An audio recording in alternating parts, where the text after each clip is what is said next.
tigamuchire muranda waMwari mufundisi vedu vakanapeni vauye kuzoshumira. Ombererawo mufundisi maoko, vharirawo mufundisi Mazivanhanga, chimbovaombererawo maoko.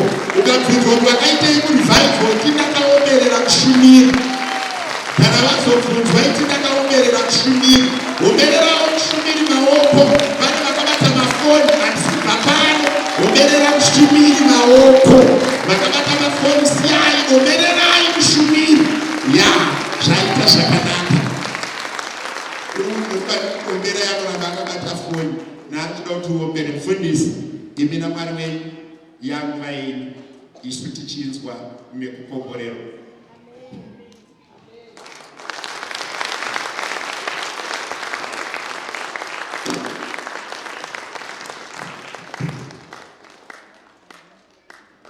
Hallelujah.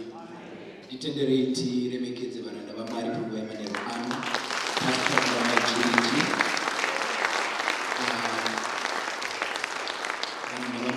We give you honor. The Bible says they deserve, and they deserve double honor. We give you double honor for the work, excellent work that you are doing here. I always say in other places, you know, some other men of God, they feel unappreciated by people that surround them. But I always try to remind them, kuti kunyangwe vanhu vakasaona, but kuna Mwari anoita sei anoona. May the God who sees see the works that you are doing, see the lives that you are transforming, and may He reward you according to His rewards. Thank you, Baba Nama. Amen. Chakumbira chikeka tinogara zvedu pasi. Ndoda kuremekedza utungamiriri wana baba, varidzi utungamiriri tinokuremekedzai. Mwari wekudenga kuitire zvakanaka. Indeed, Pastor, the men here, I've seen some passion, real passion. And dai Mwari wakubatsirai vana baba vepano, maramba mungori nemweya wakadaro.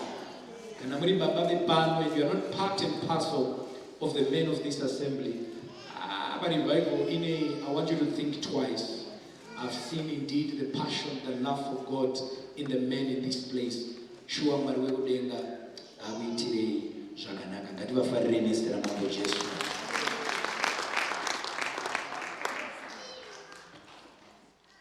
Ndodawo kuremekedza hama dzafamba neni.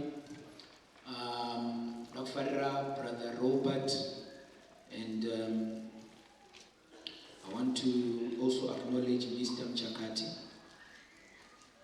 and Brother Chipenzi Takunda. Ndikumira kusimuka one more time. Tingokufarirai, hallelujah. Masoja mfundisa taiwa isatidini atisari. I'm excited. I'm seeing Zakare, our student pastor Sarimana, together with Amai. They are in the house. Please, simuka varanda vamari. Wow, they are wonderful people. They are wonderful people. They are wonderful people. You know, as a pastor, there are people that surround you. Hallelujah. If I may be honest with you, sometimes you're not all the same. There are others who just go this extra mile. These guys, they go an extra mile for me. No doubt it will be our honor and kuwafarira muzita ramambo Jesu Kristu. I'm so blessed to have you. Mwari varamba vachikupa imweya iwoyo wekumira nemunhu waMwari, wekusapota basa raMwari. Ngaindikuimbisei chinhu ichi, mukamira naMwari, muchimira nezvinhu zvaMwari, God will not disappoint you. Muzita ramambo Jesu. Thank you. Ndoda kuti tipinde mushoko raMwari. I do not want to waste time, but nditendere ndiremekedze dare repano, our board of elders, together with your spouses. We acknowledge you, we love you. Thank you for the wonderful work that you are doing here in support of the servants of God. Rambai muchingobvuma kushandiswa, muchidyarira umambo usingaori, kana nguva yakwana muchakohwa. Ndibatsire kuti tifarire dare repano muzita ramambo Jesu. Amen. Praise God. Varipo here vakadzirira kunzwa izwi raMwari?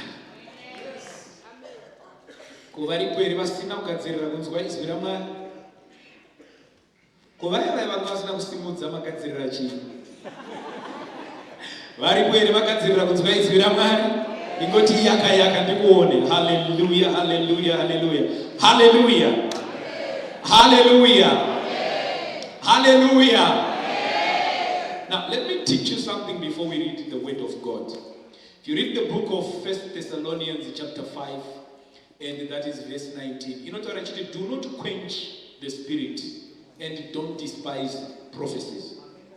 Do not quench the spirit and don't despise prophecies. Kurati mweya mutsvene anogona kutouya pano akavhakaira achida kuitira vanhu zvakanaka, but ivo vanhu vacho ndovomudzima. Now when I say hallelujah and you don't respond, when I speak a word and you don't respond, you hear a prophetic word yakanangana newe, so kunge munhu waMwari abva kumba kwenyu woramba wakangonditarisa nyamba unyanzwa kuti ndini ndiri kudini apa, ndiri kutaurwa. You are quenching the spirit.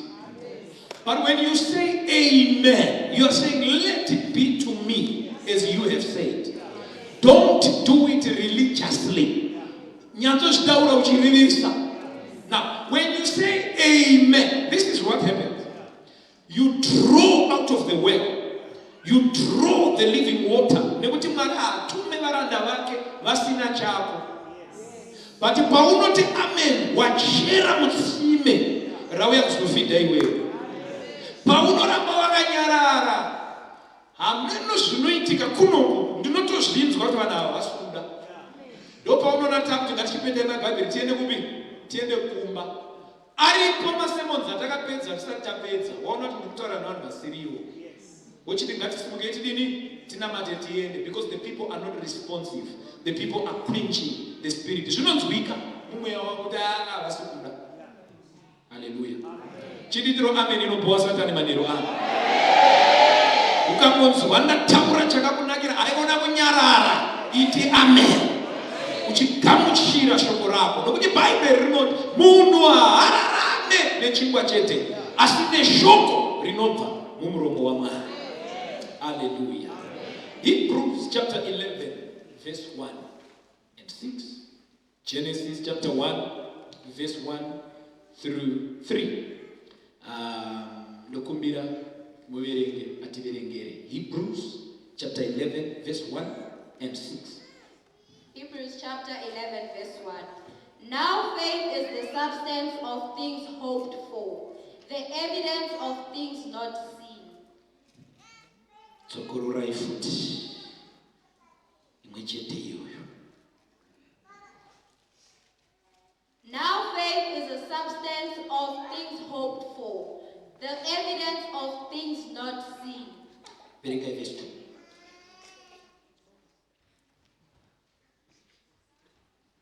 For by it the elders obtained a good testimony. Verenga verse 3. By faith we understand that the worlds were framed by the word of God, so that the things which are seen were not made of things which are visible. Tsokururai verse 3. By faith we understand that the worlds were framed by the word of God, so that the things which are seen were not made of things which are visible. Verenga verse 6.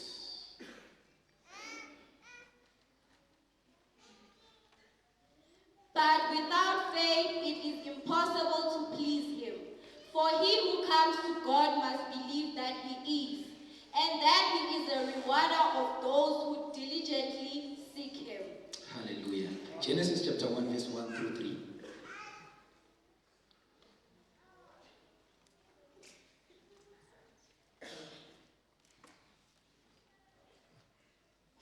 In the beginning God created the heavens and the earth. The earth was without form and void, and darkness was on the face of the deep, and the Spirit of God was hovering over the face of the waters. Then God said, Tsokururai papo. Then God said, Tsokururai futi. the earth was without. Ipapo patriarch. Then God said, Tsokururai futi ipapo. Then God said, Wobva wapa tsokururai futi.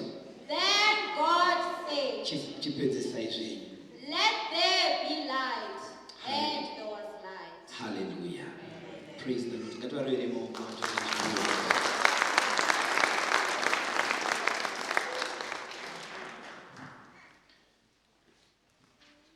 Toda kuti titende Mwari panguva yemanheru ano nekuda kwenguva yeshoko. Titenderei ndisvike pandinonamata. Maita yenyu mweya mutsvene. Taungana zvakare nechikonzero chezita renyu. Hatina chimwe chataunganira asi kuzosangana nemi. Taunganira kuzoona kubwinya kwenyu. Taunganira kuzoona nyasha dzenyu. Zvino ndinokumbira tenzi wangu kuti ngapashaye mumwe chete anobuda muno asina kusongana nemi.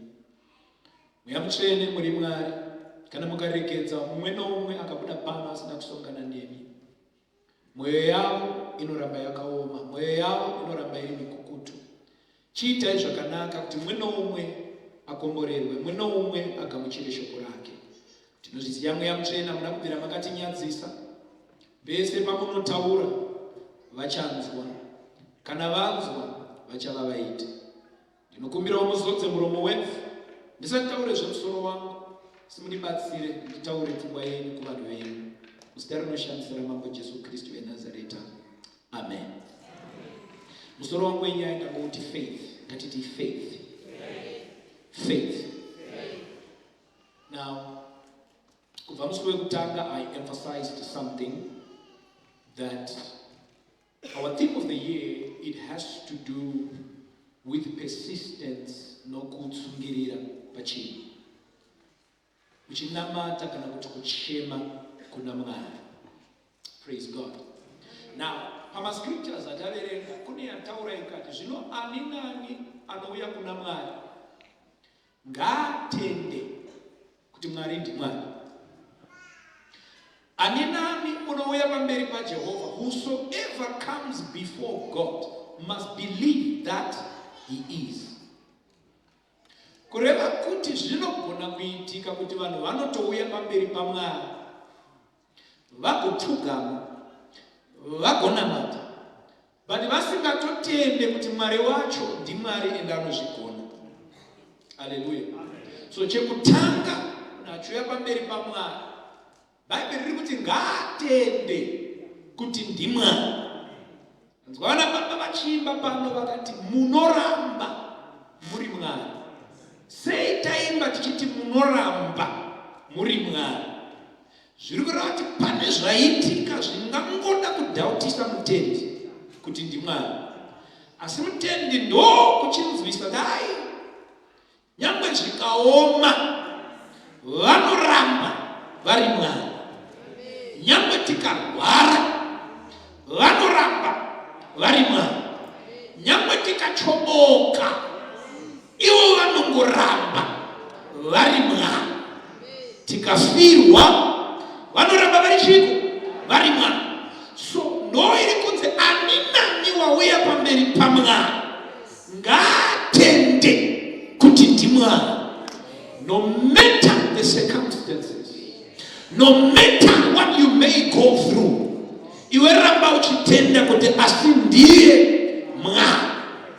Hallelujah. Nati musoro wangu wenyaya unoti faith. Rega nditsanangure zvishomanane. What is the faith? Nokuti Bhaibheri ratotsanangura pamusoro pefaith iyi kuti madzibaba edu vakatitangira vakakunda hondo dzavo nekuda kweicho chinhu ichochi chinonzi faith. Because our forefathers obtained a good report by faith. VaHebheru ndakaikota zvakare chapter 12 pavhesi ya 1 ichienda mberi inoti zvino zvamakakomberedzwa negore rezvapupu rambai makabatirira pakutenda kwenyu makatarisa pana Jesu muvambi nemukwanisi wekutenda. Ndikatsanangura kuti vatendi vari kunyorerwa vaHebheru 12 vatendi vakavaroverwa kunamata, vane hama dzanga dzafa nechikonzero chekunamata, kutsangara kuti ngatichiregedzai zvekunamata zvatotiunzira matambudziko akawanda kupfuura kufara. So time yavanga vaneta kunamata vakuda kuregedza kunamata ndopakutumirwa tsamba nemunyorero manyoro anotendwa kuti ndi Paulo kuti hama dzangu makuda kuchirekedza kunamata iko zvino nechikonzero chematambudziko. Muri kukanganwa here kuti makakomberedzwa negore rezvapupu rakapindana nezvamuri kupindana nazvo asi rikakunda nechikonzero chokutenda. Zvapupu izvi ndezvipi? Ukaidzokera pana Hebrews chapter 11 yakutaura zvapupu izvozvo mari. Ndopainenge yakuti now by faith Abraham, by faith Abel, by faith Enoch, by faith Rahab, by faith Moses. Gore rezvapupu riri kunzi vanga vasina madigiri, vanga vasina kunyanya kudzidza, madigiri asina kuipa, kudzidza kusina kuipa. But ibhaibheri riri kuti varume ava havana chimwe chavakavimba nacho, vakangovimba nekutenda kwavo muna Kristu, vakatokunda hondo dzavo. Ndinari kundinzwa here nini panguva yemanheru ava? Regera ndikutaurire, ukandinzwa ukanteerera zvakanaka, manheru ano pananobva pano akachibata, pananobva pano aine testimony. Ukagamuchira shoko iri ukariteerera zvakanaka-naka, haubve pano life yako iri zvayanga yakaita pawauya. Nditire ameni inobvowa Satani. Zvino nokutenda madzibaba edu akava neuchapupu hwakanaka kana kuti a good report. Zvoreva kuti kana madzibaba akava nokukunda nokutenda, hama dzangu hapana chimwe chinotipa kukunda kunze kwekutenda. Kutenda iko kutenda kuti Jehovha ndiye Mwari, kutenda kuti Jehovha anozvigona, kutenda kuti Jehovha haambokundikana. Muimbo wechechi kwedu ndobva aimba achiti there is one thing that I know, that Jesus Christ has never failed me yet. Ndauya kuzoudza mumwe munhu kuti ukaramba wakabatirira pakutenda kwako muna Kristu, he will never fail you.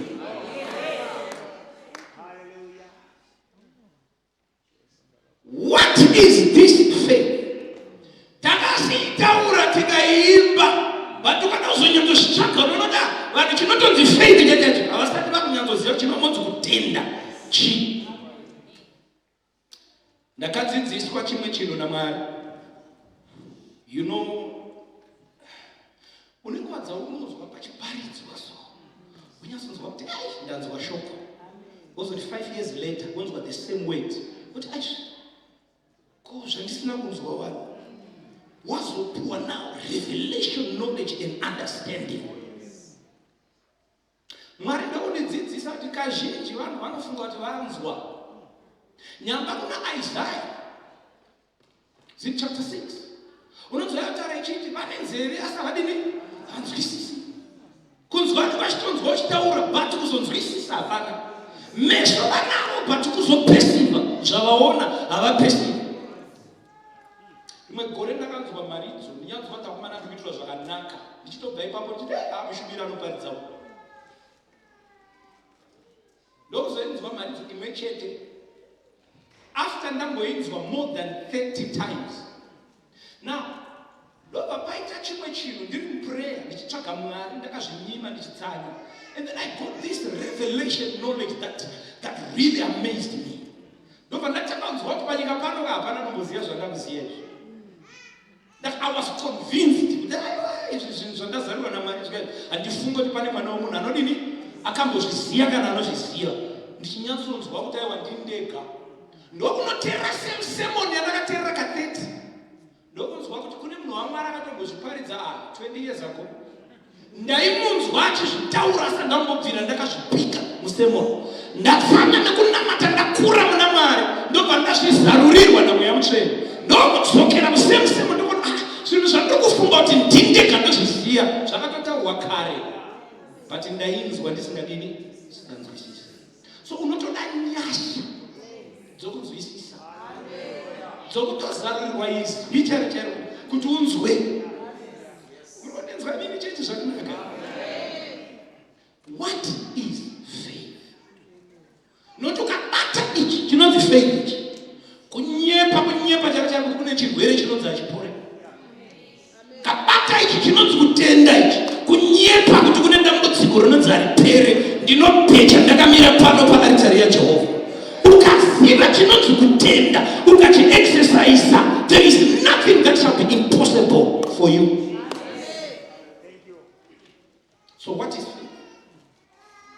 Vahebheru waitambidzisira akati, now faith is the substance of the things that are hoped for, the evidence of things not seen, for by it the elders obtained a good report. Now faith is the substance. What is substance? Something that is tangible, something chinobatika, something chinooneka, chaunotogona kutaura kuti icho chiri papo, chaunotogona kutaura ndazviona, ndo substance. So Bible robva rati now faith is the substance of the things that are hoped for. Zoreva kuti Bible panapa riri kuti kutenda chinhu chinobatika chezvawakatarisira iwewe. Already it's a paradox, already it's contradicting itself. Chinhu chinobatika chezvauri kutarisira, chogobatika sei indakachitarisira? Because handitarisiri chandatobata kare, ndinotarisira chisipo. But Bible roti kutenda ndechinobatika chezvauri kutarisira. Zoreva kuti faith ine chekuita netarisiro, ine chekuita nekuona zviri kumberi. Faith ine chekuita nekumberi, but belief ine chekuita nekumashure. You believe what you heard when you were not there. Rather you believe what you heard which happened when you were not there. So kunzi Jesu akafa akamuka, we believe because we were not there. Saka tino believe backwards, but faith haishande backwards, inoshanda forwards. So faith sees things that are far ahead. Faith inoona wapa neimwe nzvimbo iwe usati wavako. Faith inotogona kubata chinhu iwewe panyama usati wachibata. Zvinoitika pafaculty ipi mumuviri wemunhu. It now happens in the mind. You cannot separate your faith and your mind, because the faith is the work of the mind. Zoreva kuti usati wachibata unofana kutanga wachiona paiko mumind. Unotoona 5 years later uchidrive motokari yaunoda, unotoona wakagara mumba maukuda. No evidence, because when I speak I say thoughts are things and things are thoughts. Ukatochifunga chinhu ichocho chiri kutoitika. Mafakauti zako hazive chinonzi pfungwa, pfungwa dzako dzikadzamara dzaconceiva, life yako yakutofunga kuti chinhu chiri kuitika. Ndosaka kuti unoti ukafunga pamusoro pechinhu chakashata chakaitika kwauri unotosuwa. Komaitwa sei? Ikanga achitaura chiseka tese manje manje munongona watomudhura. Nyama kune zvinhu zviri kuitika umu zvoto affecta ma-emotions, zvoto affecta kurarama kwake. Kureva kuti pfungwa dziri dangerous, dzikasamanejwa zvakanaka dzinoprodusa zvakaipa kana kuprodusa zvakanaka by faith.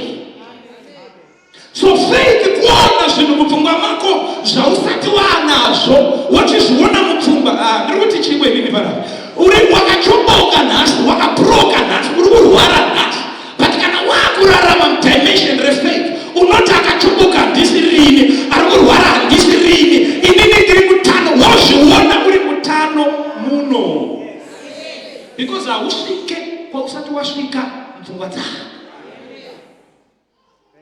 Bible robva rati as a man thinketh so is he. Ibvunzire neighbor kuti unofunga nezvei iwewe. Arikuinzwa kuti yakaipa ibonditira amen inobhuwa satani.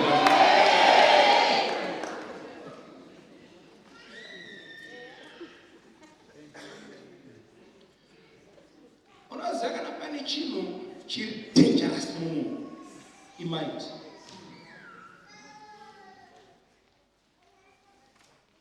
Nekuti mind inogona kukupa zvaunoda kana zvausingadi, depending on how you spend your time thinking.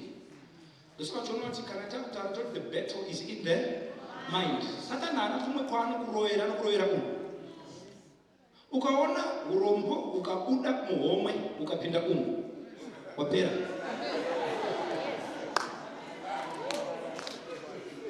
Ukaona chirwere chako chikabuda mubhoti chopinda umu, you are done.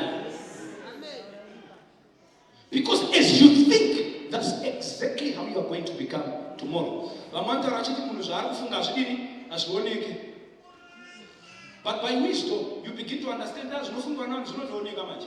Ndozvoona sei, ndotangidzira nemipano, totanga unobuda ndoona mota yamunofamba nayo. Inotondiudza kafungiro kenyu. Ndotanga ikumba, tichisvika padho, chimeti chepadho chotondiudza type yevanhu. Yomubama ndakupinda. Mubhedha wenyu wamunorara, handidi kubvunza zvamunofunga, ndotoziva kuti ndozvavaifunga gore rakapera izvi. Nokuti mind yako inomanifesta pazvinhu zvepanyama. So you are a result of your thoughts. Ipapa ndikutoona kufunga kwako. Ndokufunga kwenyu ne? Hallelujah. Zvoreva kuti now, when you want to have results, you need to operate by faith. Zvoreva kuti usanyengedzwe na Satani kuti uri murombo. Usanyengedzwe na Satani kuti uri murwere anonyepa. He is a liar. I want you now to convince yourself kuti no, I am not what I am today. Ndakatendeuka. Zvandiri izvi ndo zvandaifunga 15 years ago ndisati ndatendeuka. Zvandiri izvi ndo zvandaifunga 5 years ago ndisati ndatendeuka. But I'm beginning now to rewrite the story of my life by faith. Wototanga kuzoona uri kumberi, uri munhu agere zvakanaka, uri munhu anotopfekawo zvakanaka, uri munhu anogarawo pakadini pakanaka. Wotanga kuzvikonfesa nemuromo wako, I am rich, I am not poor, I am healed, I am not sick. The moment you begin to live that kind of lifestyle, I'm telling you, give me 1, 2, 3 months, 4, 1 year, 2 years, you will never be the same again. So by faith, nothing shall be impossible. Hakuna chasingagone kuita nekutenda. Pastor bakatosvika pakufunga kuti vanhu vekunyika vanotori nekutenda kupfuura vekuchechi. Mozati sei ndichidako. Tikada kutsvaga kuti ndege dzakagadzirwa nevechechi ingani togona kushaya. Nyamba akagadzira ndege akangoti akagara. Kanzwa kuti kubva kuAmerica kuenda kuAfrica ndoita sei. Ndokutanga kuapply, but kunosvikika mani. You know, tinogona kugadzira chinhu chinoenda mai mumhepo imind yese. Kuzoona ndege yawo ipfungwa dzemwana wamwe baba nawamwe amai. Iwewe dzako pfungwa iwewe. Andimina mnechidava navabvise mani chitswiri nevachita seni. Naitakaita sewe nemafungiro amwe. Echigara paisusu vamwe. Ataita sewewe, ndichifamba nenyu. Ndiri pejesu.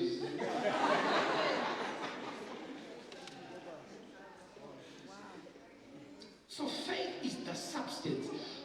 It's the tangible thing. Chinobatika kupi mfungwa dzako. Mota yakusati wakudrive ngaibatike pai. That's the substance. Imba yacho ngaibatike pai. That's the substance. Another version, it is the persuasion of the things that are hoped for. It is the persuasion, which means before you achieve something in your life, you have to be persuaded that you are before you are. Yosachona kuti munhu anogona kunamatirwa muchechi poitika miracle mufundisi. Time yaanokuda glory ndezvishuwo izvozvo. You are no longer persuaded kuti I am healed. Zvato reverse, it's no longer faith. Ona chirwere choba chatanga kumanifesta futi. Which means now you need to learn to persuade yourself. Kuti aina nsimurombe. Do you know what ukayatoshandisa pfungwa dzako dzonyatsofunga so ukafunga une mari yakawanda so. Unotomborasika kutofunga kuti unotori nayo. Utozopatika kuti handisati ndanayo panyama. Because mind yako meno zvainoita so unotanga ukangotanga kufunga ndine mari step inochiita. mazuvano nyangwa brenu mushamari patare kwakure imi muri kuona bhodhi iri kuitanga yakachoboka patasekuru ndakuperi ndaudzavamwe ndikakudza kuti ndakuparidzira vanhu 100,000 moseka motaka kuverenga musoro iri pano 1 2 3 4 baba mamuri kuona makatosara kwandiri kwako mberi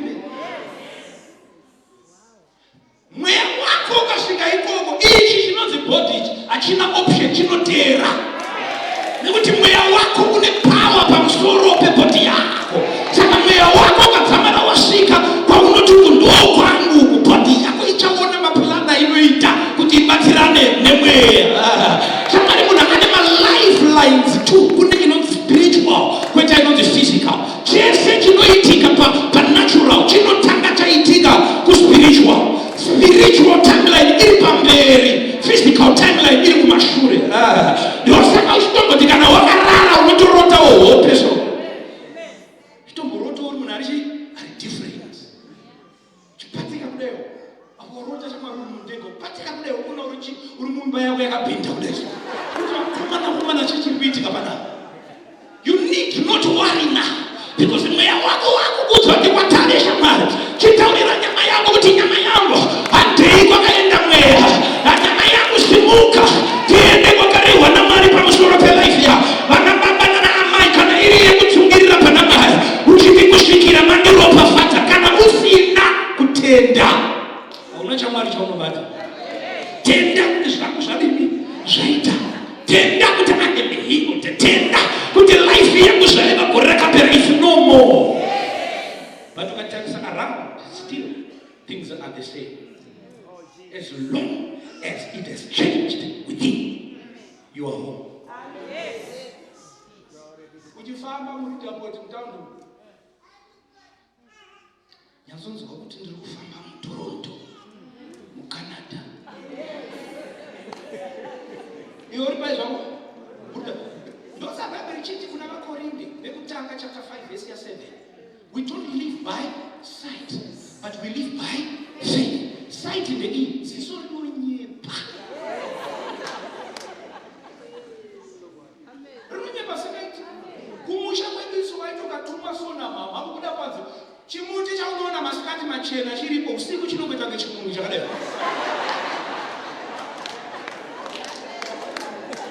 Wati ndiri kutya mama vaenda enda mhani ndiri kukuona ikase enda izvi remunzi enda namamota akafamba chidini uchienda murima uchararame nesight uri kuti kuna ari kundiona akatendeka ndinosvika kwamaijoni ndikadzoka pakushanda principle inonzi faith. The opposite of faith is fear and fear is that false evidence appearing real. Zvinopeta kunge ndizvo but hazvisirizvo. Why does the devil lie to you in that manner? What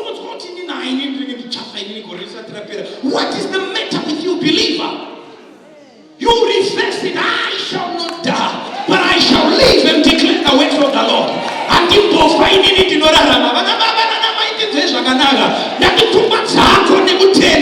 You can achieve anything.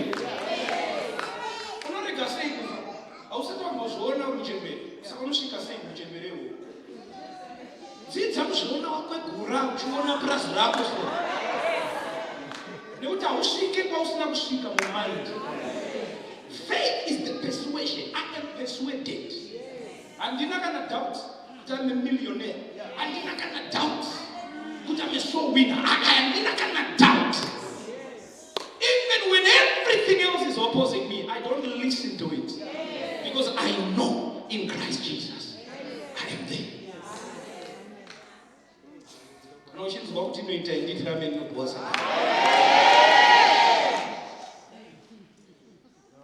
When you are persuaded about something,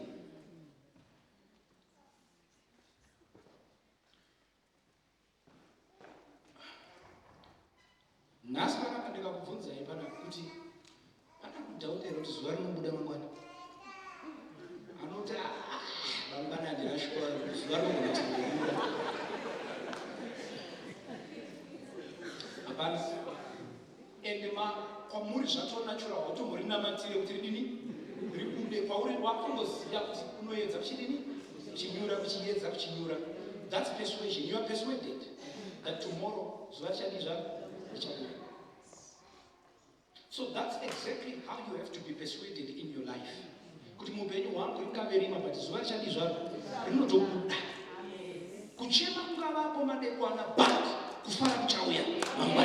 And you don't doubt it.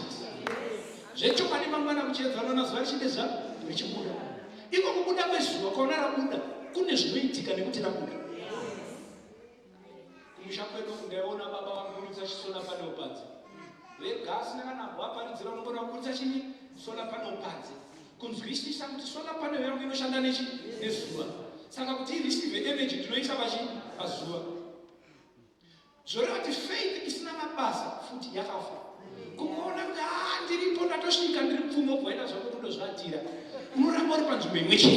You need now to act towards your faith.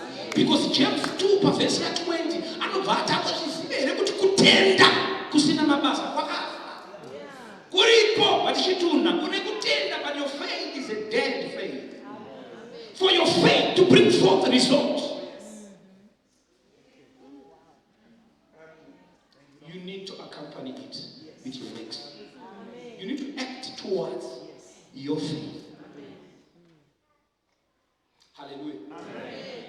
Nekuti sola yakaramba iri mumba inozuva rabuda. Manheru munenge musina radio inolira.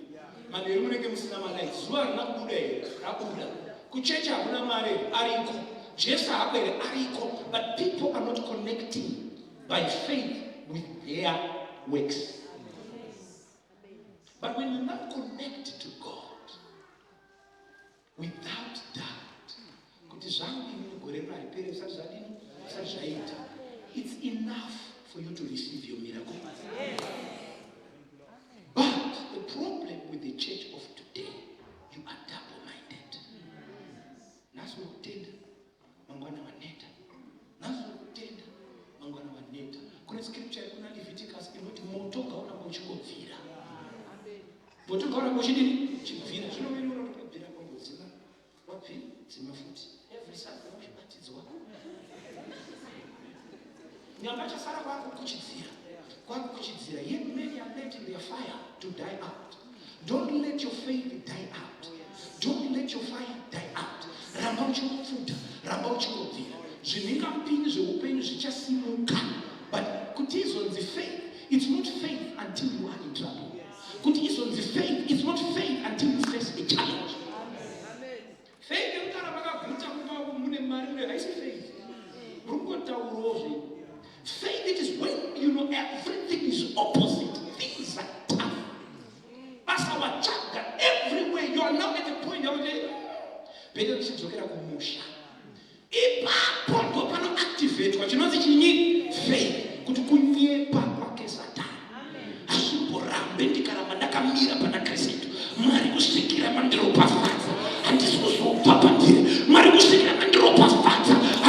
Move up a prayer life yako akiomba kusikira mandiro pasipata andisikuzo papa kukushumira mwari kusikira mandiro pasipata and you not go back home and you not ramba kudzokera kumusha sanda unoda chisvika kuti musachandidaidzei kuti naume nditi imara nekuti upenyu hwanga hwakatiomera.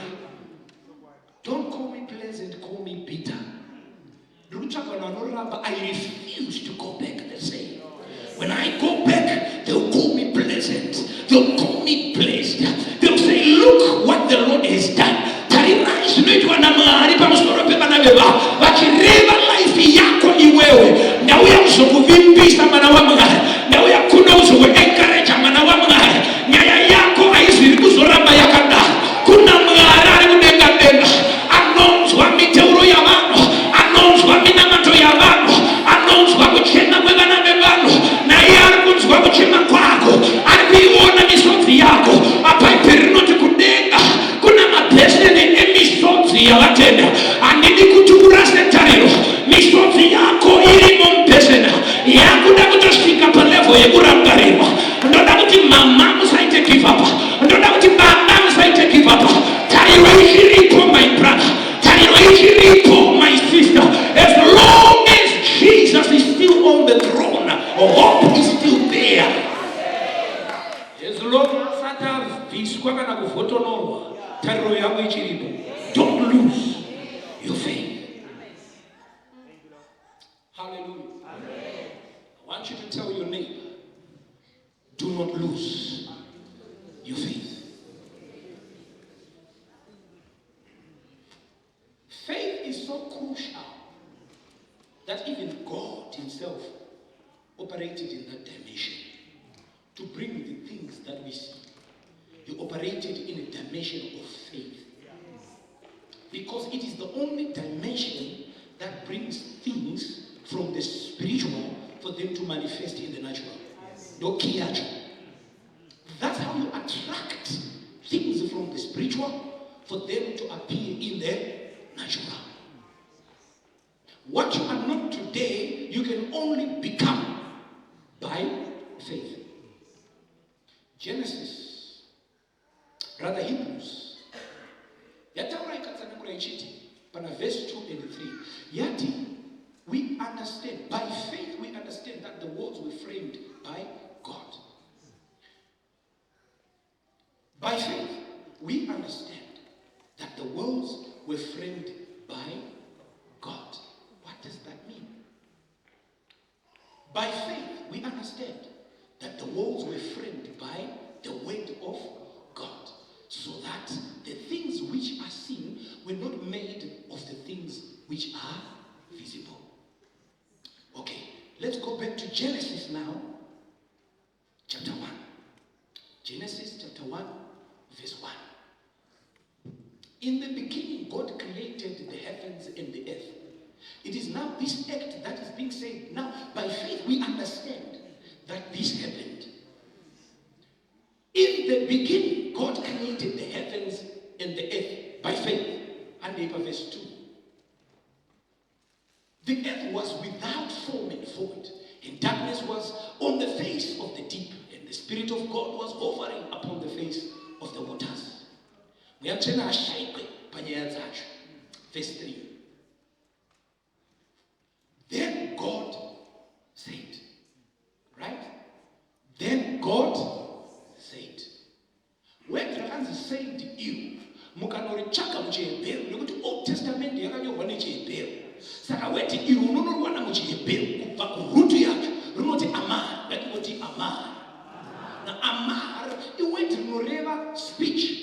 But rinoreva now speech iri accompanied by thought. Mutauro unotaurwa kana kuti mazwi anotaurwa mushure mekunge zvambotambira mupfungwa. Ukanotsvaka kuchihebheru uyo said is not only said wamunoziva, because English is limited pakutsanangura, but chihebheru chinonotsanangura zvese.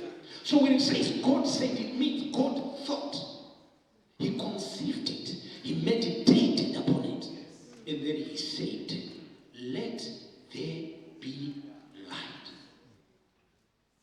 So everything that then manifested zvakatangira mupfungwa dzaMwari. Mwari havana disorder yekuti vanongosika chinhu chavasina kutanga vaita think about. So he thought about what he was about to make, and then he said, let there be, which means everything that then was created zvese zvamuri kuona izvi ipfungwa dzaMwari. Zvora kuti pfungwa yaMwari inooneka kuti Mwari vanokufunga nezveiko. What type of God are we worshiping? Look at all his creation. Ndopota vanhu ndozvavanofunga izvi, ndomafungiro ava. Ndokuita kwavo kutarira miti, tarira nzizi, tarira makungwa, tarira matenga, tarira nyeredzi, planets. You see how big the mind of the God we worship. Because everything he ever created, it started in his mind, which becomes an act of faith. Can I change? It started in his mind. He saw it far. He saw it before it was there. Rima racho rinosati rako nekuti rima chinhu futi, light chinhu futi, zvese izvozvo zvisati zvapo. God conceived. Now let me make beautiful things for myself. And then he said, let there be light. The light ran in. Let the fishes in the waters grow, and all the animals in the waters, and then they were there. So what mind inokriyeta yaperekedzwa nechinyi nemashoko. Pedzezvo ukanoiverenga Genesis chapter 1 1 ukazofamba nayo kusvika panana 26 inobva yati, and now after everything God said, let us now make men in our image.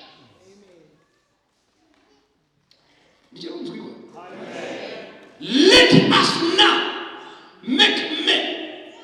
God said, wakafunga ndobva ataura usati wasika wakataka oya pfungwa dzake ndobva ati chandakuda kusika this time zvimwe zvese aitakasika aiti according to their kind, according to their kind, according to their kind. Patakaenda kuchikoro tainzi ukanyora ise kana chinyi kana uchinyora zvakambonyorwa nemumwe kudhara zvakamboitika kudhara unoti according to kureva kuti kanzwa panze according to kudzokororwa kwechinhu kureva kuti Genesis chapter 1 verse 1 kumashure kunotori nezviriko but Mwari kubva pana 1 verse 1 ari kungotiudza zvine basa kwatiri.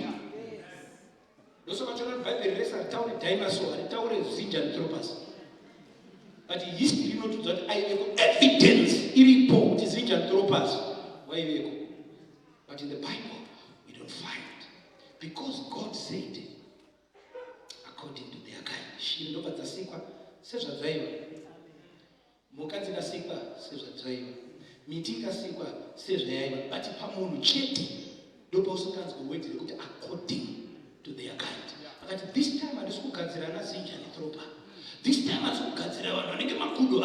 I'm now making men in my image. I'm now creating a being who is going to represent me on earth. I'm going to create a being who is going to be God in my place on the earth.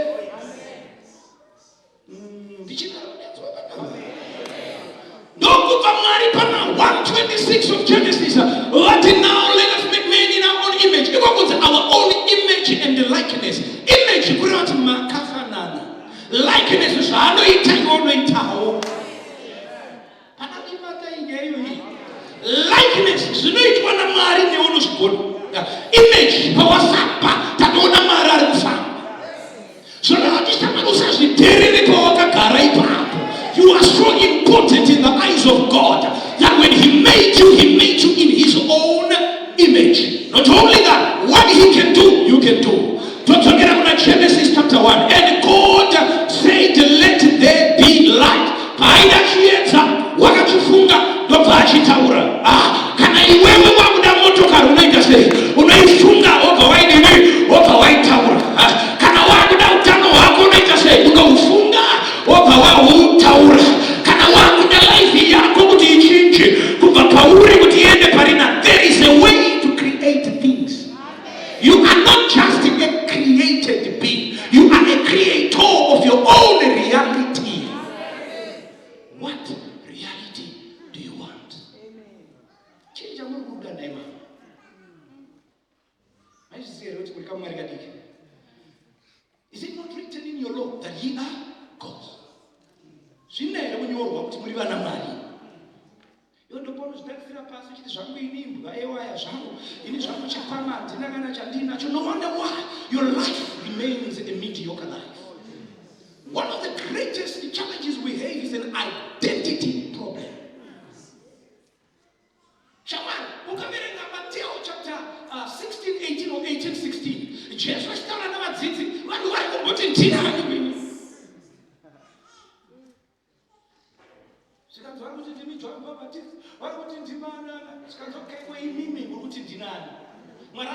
Knowledge. Peter novati ndimi Jesu Kristu mwana komana wane wa Mwari. Taura izvo zvinabva kuva ndimu yamuchena kudini kuzarurira. Achipedza anoti zvino kubva nhasi wakunzi Peter, kureva Petra, kureva ruware, roko. Kana reva roko asina ibwera unosimudza uchikanda ruware. Pamusoro peruware uhu ndichavakira kereke yangu. Ruware rwupi? Knowledge. Foundation ya chechi ya Jesu ili pa knowledge kwete pa prophecy. Foundation ya chechi ya Jesu ili pa knowledge kwete pa minana. Foundation ya chechi ya Jesu ili pa knowledge kwete tumezese zvinotera after. The key thing for a successful believer is knowledge. Who are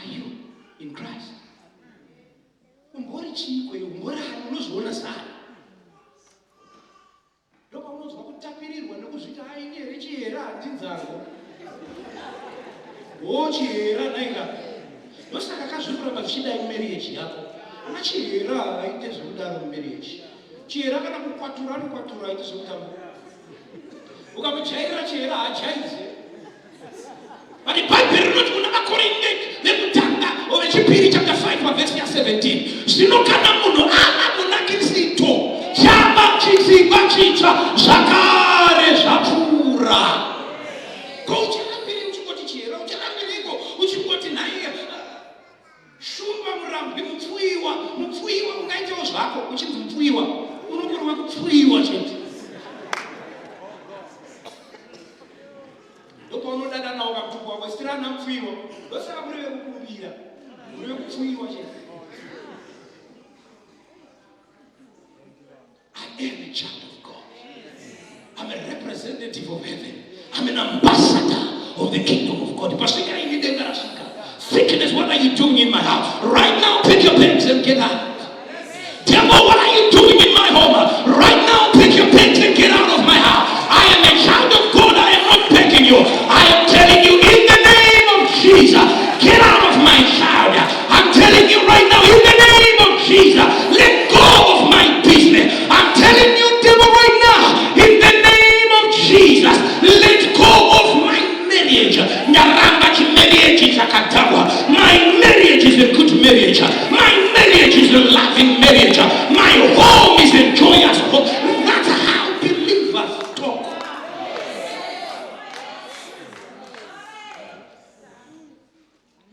Just get up and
let them have dominion. Dominion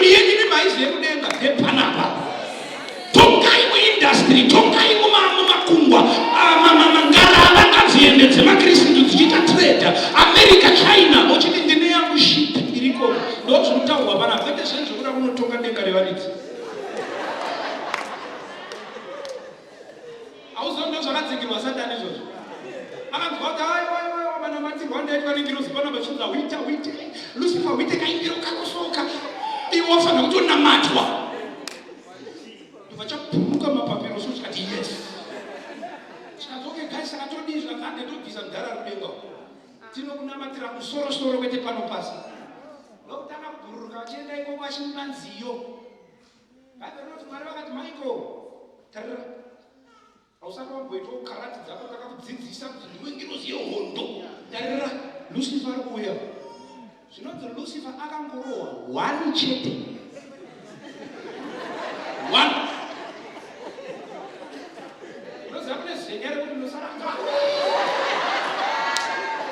Akapuwa 1 zenya zvinonzi akadondera panyika. Ndopa zvakavhara izvozvo ndo zvaanoendera kugehena kunotsvaka kusingaperi zvokuda kuenda kunotonga denga remuridzi. Imi muchinzi itai dominion panyika pana matadza panyika pana mashaya kuti vodii makuti toda kuuya ikoko.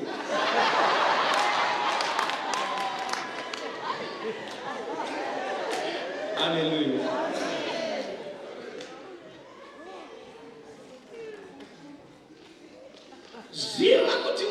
Ukaziva how this God operates and how you ought to operate. You know that by faith, anything is possible.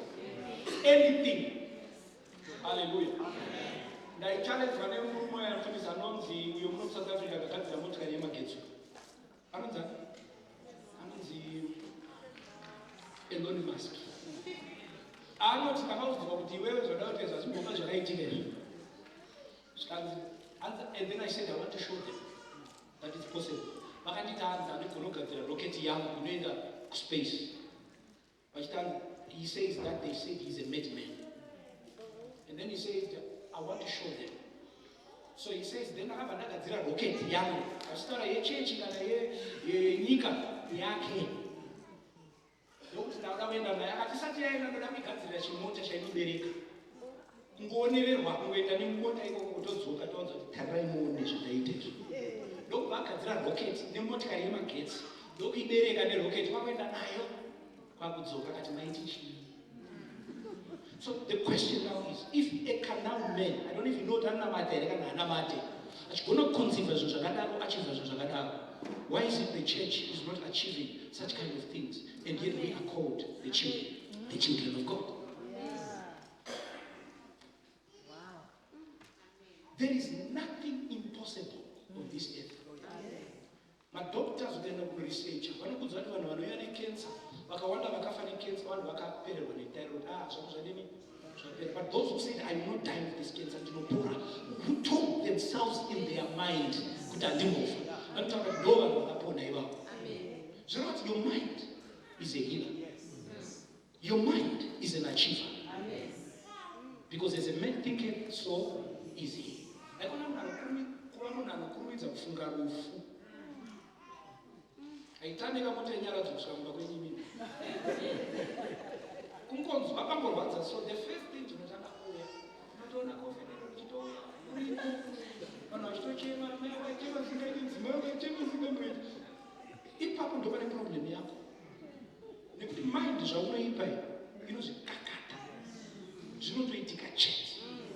So now when you operate by faith, when these things that are not right begin to come, you say no. Ipapo. Kufunga kunouya kwakasiyana muvanhu, but the key ndeyekuti usaise fertilizer mupfungwa idzodzo. Dzangouya bvatsudzwa away. The Bible says now think about those things that are honorable.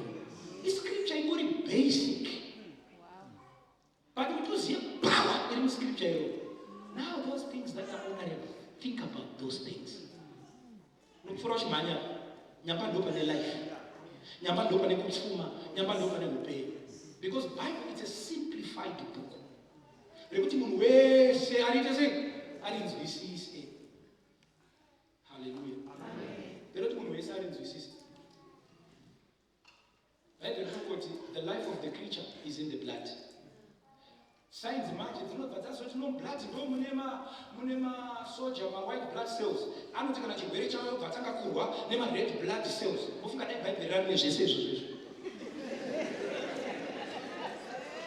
Remember, the life of a man is in the blood. Rapedza.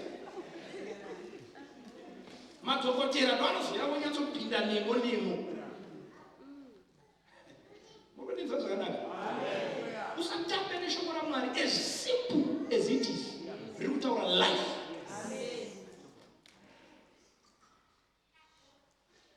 Hallelujah. Pane mumwe mukadzi ari mushoko raMwari. As I get to close, zvinonzi mukadzi umwe airwara nechirwere cheropa for 12 years. Amen. 12 years adzisi dzekutamba. Panozvarwa mwana akasvika grade 7. Mai vachingobuda zvavo chini ropa. But by the Lord, when she heard about Jesus, because the faith cometh by hearing. Yakotwa na mfundisi manje sana.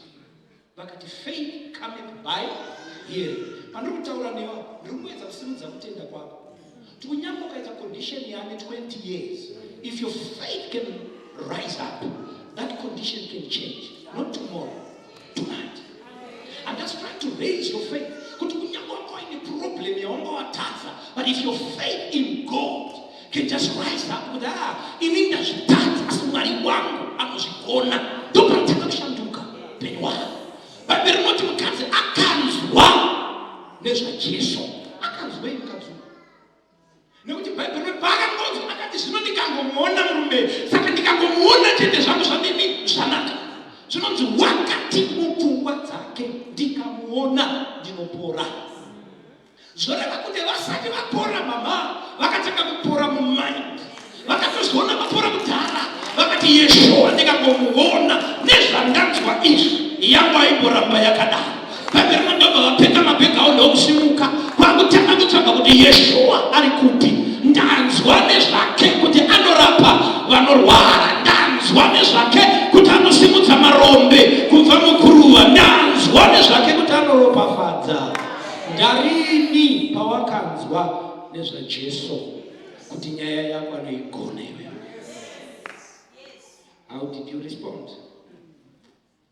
Ngapedzeka uda kuenda kumba. Ndinakukuradza pari kufira upenyu hwevana vevanhu. Ngapedzeka vanoda kupi kumba. Nyamba kumba ikoko ndokune nhamo yaanayo 23 years. Uda kumhanyirako, unozva kuti ushaka kujaira nhamo zvinozva uda kumhanyira kwairi kuchitiza upenyu. Are you hearing me? Mind yakaipa. Dati nhamo ikapinda umu. Vana baba nana mai. Basa rachabata ipapa kuti mubveko ikoko rakakurisa. When I bought my first car, Pastor, it was an NP 200. But I knew I need deliverance. Kwandiri yangu yato deliverance. Tashite management. Yakateka kasuka nakasuka nikachipenda kuchitanga nyoka mkono.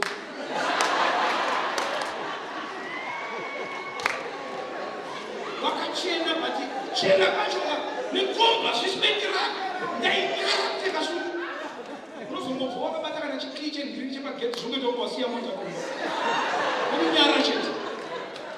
Nanga ndazoitenga bishop. Didn't look like 2-3 days now.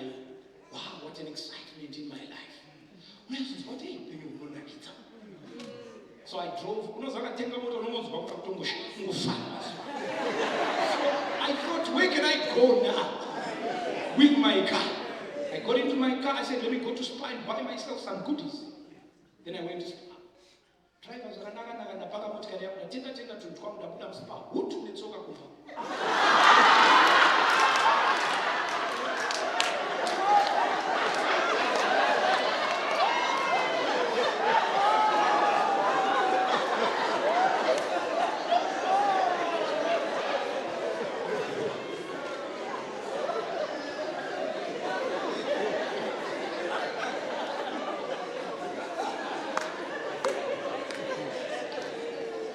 You know, when I said this story the first time, but my daughter true story 100%. But there's something about my life.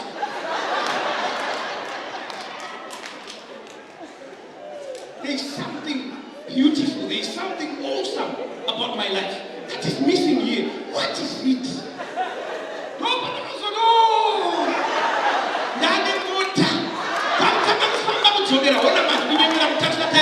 My windows on that nyara pana ndone umutaka tarisa wokuti zvinoita mari zamaranda zvikakumonda. What am I trying to say? Now ikapinda uma, I'm telling you, unena mari tsoka ne mota. Tinotori nevakrista akawanda pana spiritual iri kusekesa zvayo, but ndina vanhu pamweya unofamba netsoka iwe, but mota wavanayo. Vandina vanhu vachiri muzvirwere, but utano wahwanawo. Ndina vanhu vari kupinda vane mamarriages asiri kunakidza, but marriage yako iwewe iri blessed. Chikonzero ndechekuti you're not operating by faith. Pfungwa dzako dzakabatwa dzikasungwa dozen newakaipa. Ndinokunamatira panguva yemanheru ano. May the devil loose your mind. May the devil release your mind. May there be a new mind in you. Ukaverenga bhuku ravaroma pachapter 12 verse 1 rinoti, do not be conformed to this world, but be ye transformed by the renewal of your mind. Transformation yelife yako inotangira parenewal of your mind. Mama kana mchifunga nhamo yamurufunga iyi, kana mfundisi amba igona namenyi, kana mweya mchenedede amba igona namenyi, nekuti kuti mumunzwe kuti ari kukudza kuti iwe mupfungwa aumbomunzwa nekuti hamumunzwi. Ndoda pastor kana mweya mutsvene akutadza kokuzoti munhu. Hallelujah. She said in her mind, Jesu ndikangomona chete zvangu zvaringa, which means she was persuaded, I'm healed. She was convinced, I am healed. Ndokuenda kuna Jesu. Kuine mutemo unoti vanhu vanorwara nechirwere icho chabouye pavanhu. Unoziva kana faith yasimuka zvemutemo imwe ingorifanifaniso yakagadzirwa naSatani kuti ikulimite, you break. I'm not encouraging people to break laws. Kunoita zvaunoda pachenu zvakanzi namufundisi vaiti mutemo hatina basa. That's not what I'm saying. But kune mitemo yakaiswa naSatani mulaifi yako. Kune maboundaries yakaiswa naSatani mulaifi yako. When your faith rises up, auchazvitarisa izvozvo unotama the lines are falling for me in pleasant places. My life is now changing. I cannot remain at the same. For Christ he paid the price, and he paid it in full. Therefore I owe you nothing. Health is mine, joy is mine, peace is mine, and you march towards your blessing without fear. Ndokuenda pane vanhu kuchechi maidzi vakadzi ava uye kuenda nababa vachitamba naJesu. Hallelujah. Tamba naJesu. Unoziva kuna mwana anoswera pana Jesu vachitamba zvavo naye. Ndobva asvika anoti ndikabata mupendero bedzi handisina kuti andigume, handisina kuti andibate, handisina kuti ataure nini, ndingangobata mupendero. Ndoziva kuti zvangu zvadini. Faith yako yasvika ipapo kuti ndikangobata mupendero zvangu zvanaka. I'm telling you. Hallelujah. Ndokupinda nemuvarume imomo, ndokunobata gemenzi raJesu. The Bible says, and the crowd was thronging him, Jesus. Thronging, it means they are pressing you from every side. After 12 years of bloodshed, ndokubata mupendero. Bhaibheri kuti Jesu akamira apa wakaenda kumba kwaJairasi kunorapa mwana waJairasi, but kune chakavamisa zvikanzi ndiani andibata.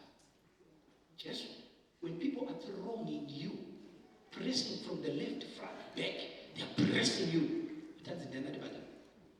Vana Peter venyama zvikanzi Jesu maakuda kuvhaira manje. Bataitarira zvakaita mubvesa zvikanzi Peter nyarara, pana andibata. Pane munhu andibata, ndiani? Apa vanhu vari kubata, abata gemenzi, vari kubata mashodha nebvudzi, vamwe vakuzoona kaita seiko Jesu iyeye. But kune mukadzi akabata mupendero. Jesu akanzwa simba richibuda mavari. Kanzi andibata ndiani? Zvinonzi mukadzi pakaona zikana zvikanzi ngaende kutaurira Jehovha ndiJesu. Zvakati ndandane 12 years zvikanzi mukadzi kutenda kwako kwakuporesa. Kutenda kwako kwakuporesa. Kuona kwakaita apora nokuva convinced mukadzi yake kuti zvangu zvaiti nekuzonobata Jesu. Bhaibheri rinoti izvozvo zvakadini zvakaporesa. Go your way. Ndokuenda kumba anaye apora. Never again to return that sickness. Pane vanhu here pano vanogona kubata Jesu.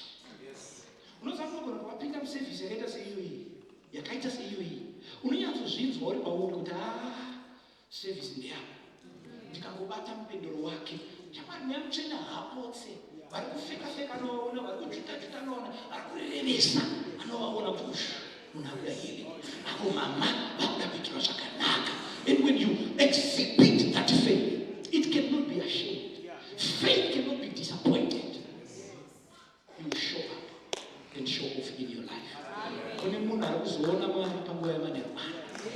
Kune munhu ari kuzodzoka pano netestimony yake panguva yamanheru ano.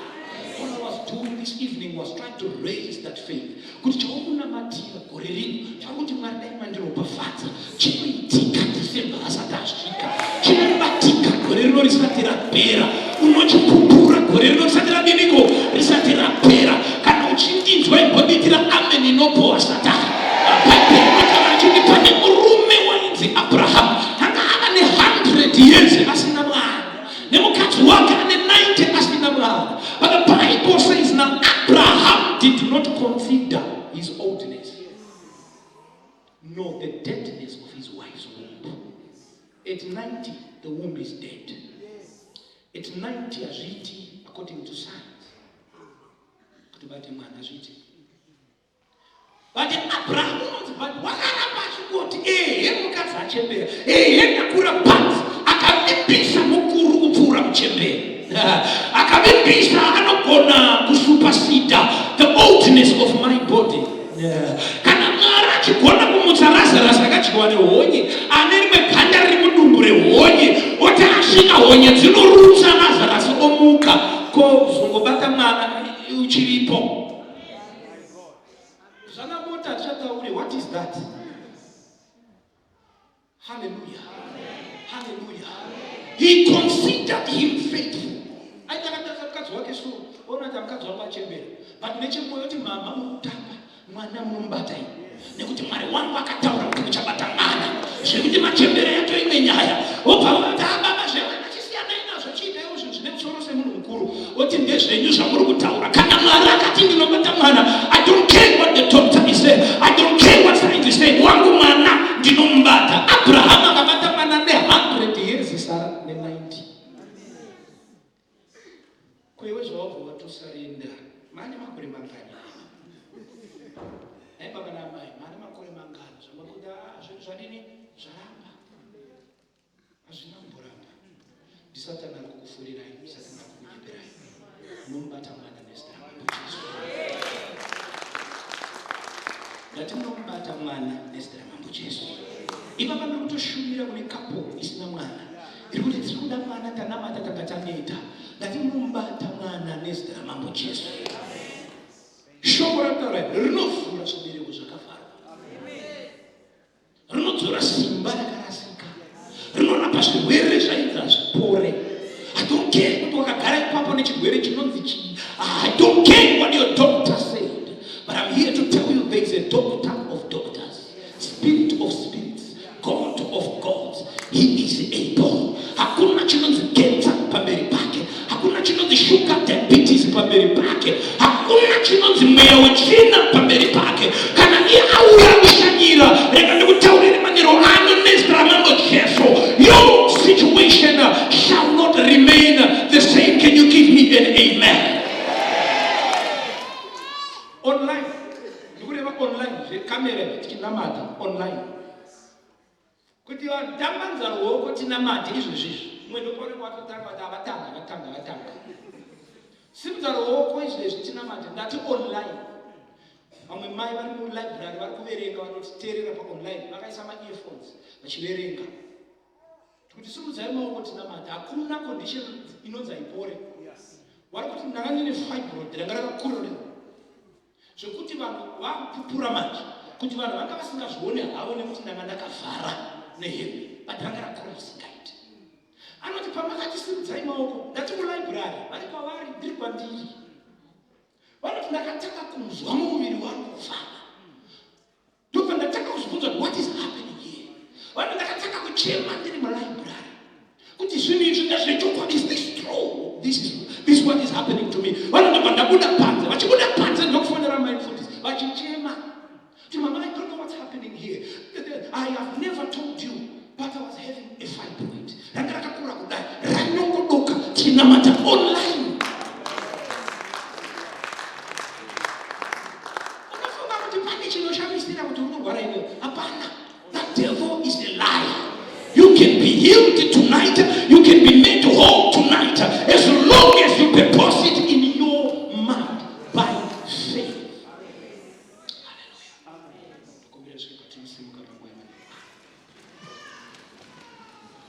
Toda kunamata pana pamanyara pano. Handisiri kuziva kuti iwewe pauya kuchechi wauya wakaremerwa nei. Chii chauya chichikunetsa. Simba ramwe mutsvene hariselected.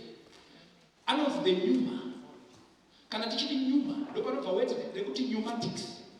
Pneumatics ukaona zvimwe zvimamachines zvinogreta nechi zvinoshandisa pneumatics. Kana kuti hydraulics. Ende mweya mutsvene anofananidzwa nemvura nemhepo. Paasvika haana basa vari pane makoma anogreta achisiya leveler. All you have to do is to believe in the power of the anointing of the Holy Ghost. Because when he comes and people open their hearts, the sick are healed.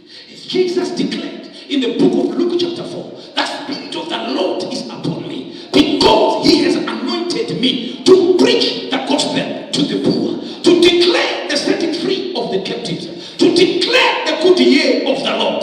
Allow me this evening to declare the good year of the Lord upon your life.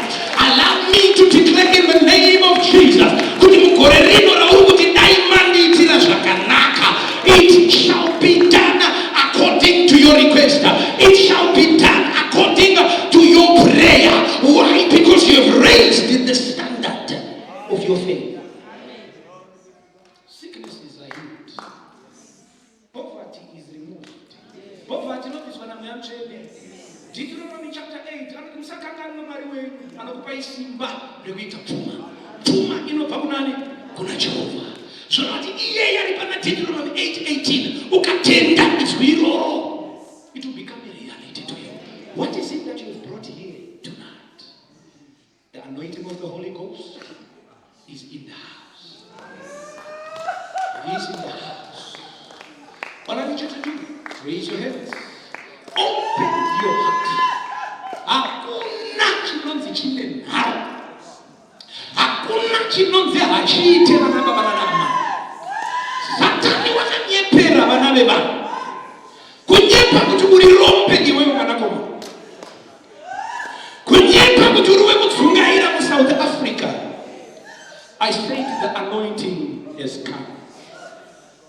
The anointing has come. Simudza maoko ako. Simudza maoko ako. Because he is moving already. Simudza maoko ako. He is moving already.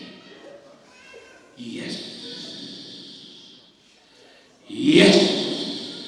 He is moving already. Every situation, every difficult situation, and it is the work of the anointing of the Holy Spirit. He is moving now. That situation ya anotadza. Kurwara anorapa. Urombe anosvika marombe kubva muguruva. Vakatukwa nezvituko zvavaro anorefesa zvituko. Just raise your hands and say, Holy Spirit, touch me tonight. Because tonight it is indeed your night. Parongwe revival una mufundisi kurongerwa mahara. Ikaita revival iwewe ukasangana na Mwari we revival. Mwari akasasangana newe hapana zvataita.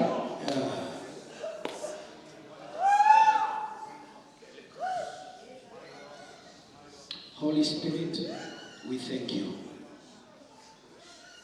We thank you. Holy Spirit, we thank you.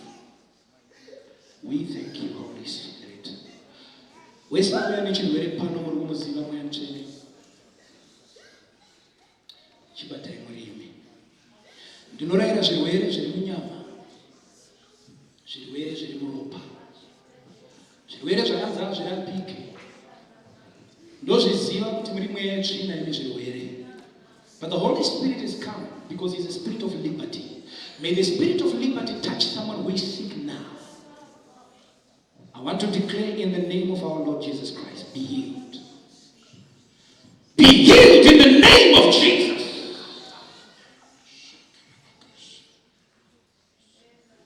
Take it in the name of Jesus. He's touching you. That sickness is vanquishing now. That sickness is disappearing now. The Bible says, may you be healed of that cancer. I command that sugar diabetes. Go in the name of Jesus Christ of Nazareth. You will marry sugar. You spirit of high blood sugar. Out in the name of Jesus and by the power of the anointing of the Holy Ghost. Let them be healed and let them be healthy. Gamushira utano wako now. Now. Touch, Holy Spirit. Touch, Holy Spirit. Touch. In the name of Jesus Christ of Nazareth. Receive healing right now. Receive healing right now. Yes, Lord. In the name of Jesus Christ. Jesus. kune vakanyudzwa mumajoko eurombe hauna chaunobata chinofamba. Mwari ndinoshanda wani, ndinodokwairira wani, but zvinongoparadzwa nowakaipa. Inosiurame zita Jesu Kristu weNazareta. Nyururwa kubva muurombe manheru ano. Nyururwa kubva muurombe manheru ano. Nyururwa kubva muurombe manheru ano. In the name of Jesus Christ. Vamwe venyu vakaitirwa mhiko. Tingaende zvakapata hapana chinofamba. That anointing has come right now. Yes, in the name of Jesus. Holy Ghost fire. The anointing of the Holy Ghost. We are worship master. The anointing of the Holy Ghost. Receive it right now. Holy Ghost, move. One. Yes. Holy Ghost, move. Fire of the Holy Ghost. Yes, in the name of Jesus. Holy Ghost, Holy Ghost fire. in the mighty name of Jesus. Yes. Where you go? Yes. Let's interaction. Yes.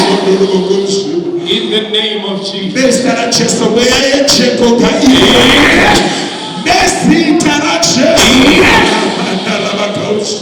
In the name of Jesus. Let's interaction. The anointing. Release him. The anointing. Holy Ghost fire.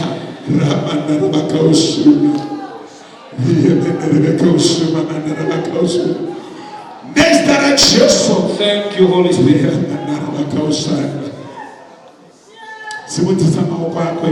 Yes. Next direction.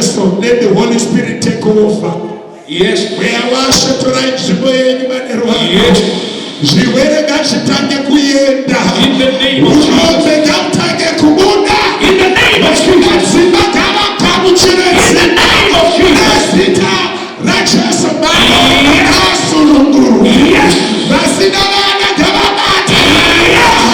Basina babasa gababate. Yes. Holy Ghost fire. In Jesus' mighty name.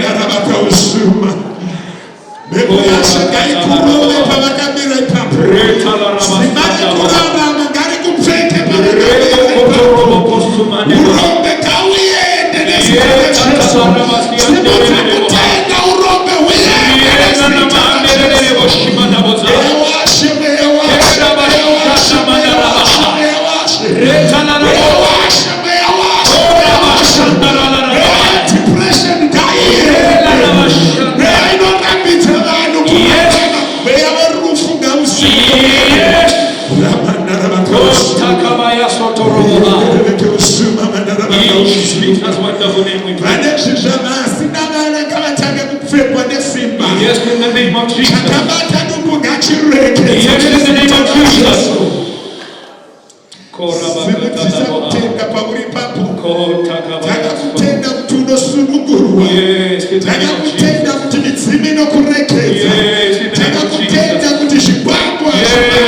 the name of Jesus. He is moving. He is moving. He is moving.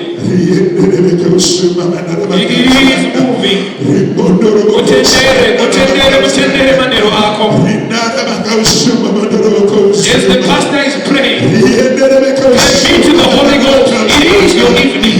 In the name of Jesus. In the name of Jesus. In the name of Jesus. In the name of Jesus. Yes, in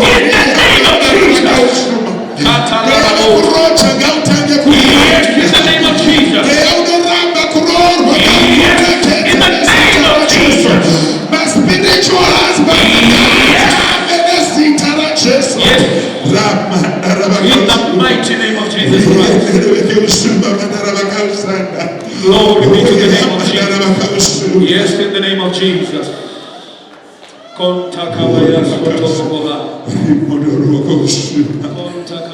Next interaction. Wagamira ipapo wamutataza kumira isisi. Nduda kudaidzira kuti mweya washo unopfekwa nesimba rinosunungura vakatapwa. Hakuna mweya wakakupfeka unorambira uri pauri. Hakuna dhimoni raakuzorarama kubva zvino. Mweya washe nezita raJesu, mweya washe murukai manheru ano. Pfekai vakatapwa vasunungure. Vanongadoro ngavasunungure. Mweya wepanje ngauparadzwe. In the name of Jesus.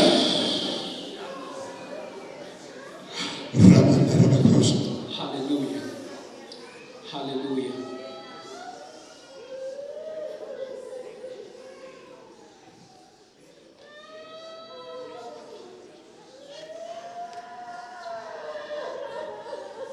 Ndoda kuti kana uri pano wakamira mukati ukunyatsonzwa kuti patauwa shoko ndingo ndamachitaura ndauya ndakaremerwa.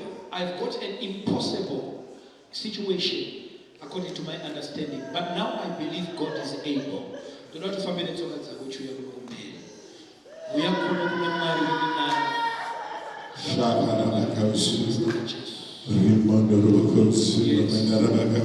Chakumbira kuti sinema automakers ivanamatire. Itarama muJesu weNazareti. Yes. Come to the Holy Ghost to make it happen for you. It is not by power or by might, but by my spirit, says the Lord. That's why you get to the river, you can.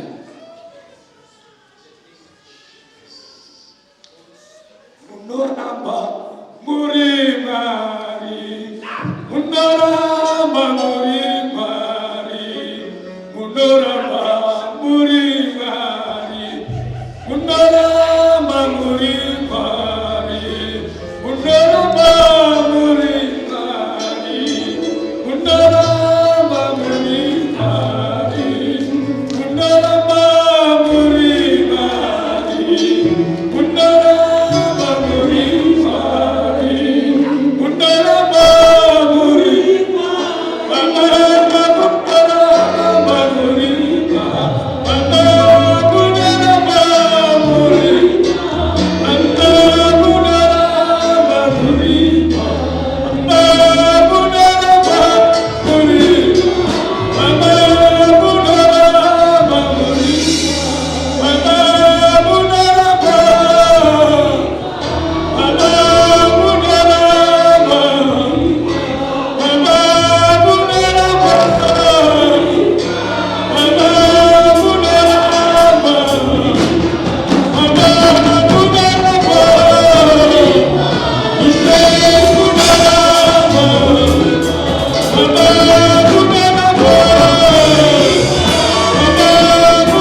Yeah.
Juda, muchengeti wenenera, unaganini utanabra, weowasha weowasha, taurari manero ano, unaganini wakatapa, muchengeti wenenera, unaganini malombe, oya bandara bakausuba, riye menene bakausuba, weowasha kutwai manero ano, hakuna wakafana na nemi, hakuna wakakosera nepiru, hakuna watingane mekeza, zitanenyu gari kutwe, shuma uru yerotu wachuta, shakara makausuba, riye menene bakausuba, ramanana bakausuba, rimodoro bakausuba, riye menene bakausuba, weowasha, rakandara bakausuba, riye menene bakausuba, rimandara bakausuba, rimandara bakausuba, zitanenyu gari remeketu, yashakati buruke, hakuna mle akafanana nemi, nyabatate wa kare kare, urithi wa upendo, upige bana, uchengeti bana, mnakariri bana, oyandara bakausuba, mandara bakausuba, riyendara bakausuba, mandara bakausuba, zitanenyu gari kutwe, hakuna wakafanana nemi, ila ni makaburiko na nasiburiko, usipochile kutenda kwenu, mnakariri meshirikenu, uchendezi mehonotendo, oyakandara bakausuba, rindeleke usuma mandara bakausuba, kutwaile kuti murinari, rebeketwaile kuti matatendeku. Thank you, Jesus. Oyamandara bakausuba, rimandara bakausuba, kutwaile kuti murinari, zvimudzirwaile kuti makatendeka, piwaimiri yose nekuti murinari, kunze kwezita renyu hakuna mumwe, kunze kweumambo hwenyu hakuna mumwe, hakuna rimwe zita ratinoziva kusiya kwezita renyu. Kana torwa hondo tinorwa nemimwe yayo, kana tojamba rusvingo tinojamba nekuda kwemuchinjikwa. Baba, takuremekedzai mamanero ano, takusimudzirai Mwari, kutenda kwedu Mwari kwasimudzwa, nyasha dzenyu dzaburuka, simba renyu tariona, kugona kwenyu Mwari takuona. Rumbidzwai manheru ano, simudzirwai manheru ano, mbiri yese nekukudzwa ngazvidzoswere kuzita renyu. Vakatendeka Mwari wangu, vakafanira kurumbidzwa, zita renyu ngariomwe. Shakara bakausuba, rinderereke ushuba mandara bakausuba. Kana vaburuka Mwari munorangarira, kana vataura izwi rinozadziswa, kana vatema chiprofita chinozadziswa. Mwari vasingarevi nhema, musengeti nevana vevanhu, mudzikinuri kuzvirwere, muponesi kumasituations. Vane moyo yakapanyika ngaipore, vakatsikwa ngavapore, vane moyo ine maronda ngaipore, vakarwadziswa ngavarikave. Oshikara vakaushanda, ribonara vakaushanda, mandara vakaushanda. Zita renyu ngarikudzwe manheru ano, zita renyu ngariremekedzwe manheru ano, zita renyu ngaripiwe mbiri manheru ano, zita renyu ngaribatwe neutsvene manheru ano. We worship you. Thank you, Jesus. Yes, Lord. Hakuna wakafanana nemi, hakuna wakatendeka semimi yari, hakuna unogona semimi yari. Izwi renyu rinorapa moyo, izwi renyu rinochengeta, izwi renyu rinovaka zvisipo, izwi renyu rinotipa upenyu, izwi renyu rinotirwira hondo, izwi renyu munondo Mwari unocheka kwose. Baba vangu nezita raJesu, vane moyo yakapanyika ngaipore, vakarapwa ngavadzokere panzvimbo, vakabatwa nemweya yetsvina ngavasunungurwe. Maita henyu Mwari manheru ano, izwi renyu ratiitira zvakanaka, izwi renyu ratigonera manheru ano. Takuenda kumba zvatanga tisina, takudzokera kubata chinja, takuenda kubata poreswa, takuenda kumba when our mind is renewed and we are strengthened and inspired by your word. Thank you, Jesus.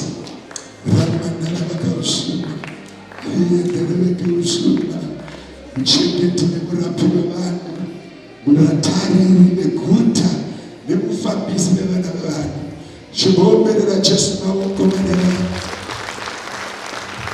Chigomberera Jesu maoko manero vanhu. Mataridza maoko kuti makanaka Jesu. Ndakutenda pfungwa dzangu dzashanduka.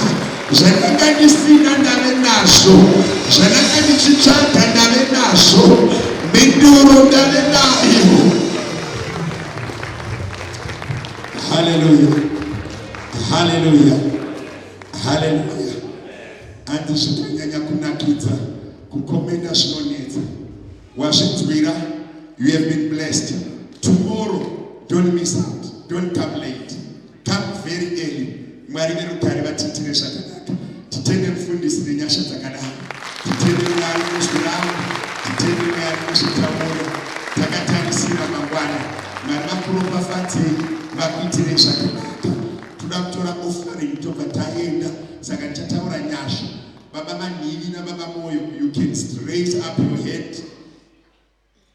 Baba manhivi, you can face the church. I know you very well, even Murima. Tarisai vasingakuzivi, inokuziva even Murimba, even Magirasi. Varume ava patinopedza vane motikari dzisina kuzara nevasina transport, see them immediately.